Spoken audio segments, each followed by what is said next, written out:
Hello বন্ধুরা, আবার এসেছি আরও একটা রেসিপি নিয়ে, যেটা হলো কাঁচা আমের একটা রেসিপি।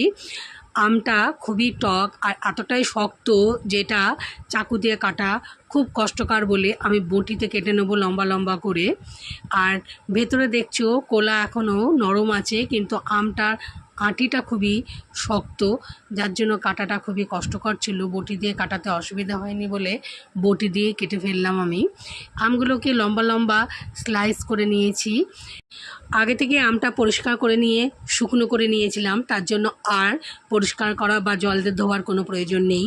এবার আমি কড়াইয়ের মধ্যে অল্প করে তেল গরম করতে দিয়েছি। এই তেলের মধ্যে আমগুলোকে দিয়ে খুব ভালো করে ভেজে নেব।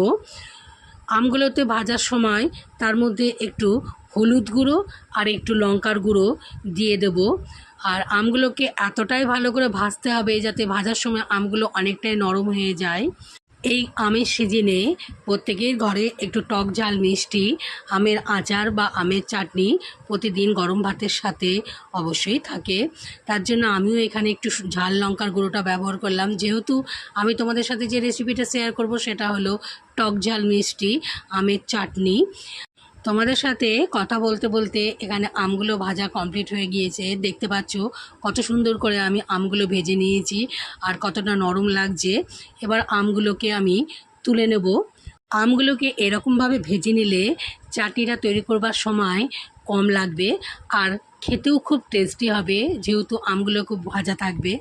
এবার এই কড়াইয়ের মধ্যে অল্প একটু জল দিয়ে দেবো। এখানে আর তেল ব্যবহার করব না, যেটুকু তেল এখানে বাঁচা আছে সেই তেলের মধ্যে জলটা দিয়ে ভালো করে নাড়াচাড়া করে নেবো। আর একটু লবণ দিয়ে দেবো স্বাদ মতো, যেহেতু আমি আম ভাজার সময় লবণ দিইনি, কারণ লবণটা দিলে আমগুলো থেকে জল বেরোতে শুরু করতো এবং আমগুলো আরও বেশি গলে যেত, যেটা চাটনির ক্ষেত্রে ঠিক নয়। এবার একটু গুড় ব্যবহার করেছি এখানে আমি চাটনির জন্য। এই গুড়টা আগে গরম জলে খুব ভালো করে গুলিয়ে নেবো। একটু নাড়াচাড়া করলেই গুড় ভালো করে গলে যাবে। এবার ভেজে রাখা আমটা এই গুড় জলের মধ্যেই দিয়ে দেবো। আমার কাছে গুড় ছিল তাই গুড় দিয়ে আমি এই রেসিপিটা তোমাদের সাথে শেয়ার করলাম। তোমাদের কাছে যদি গুড় না থাকে তাহলে এখানে চিনি দিলেও কোনো অসুবিধে নেই।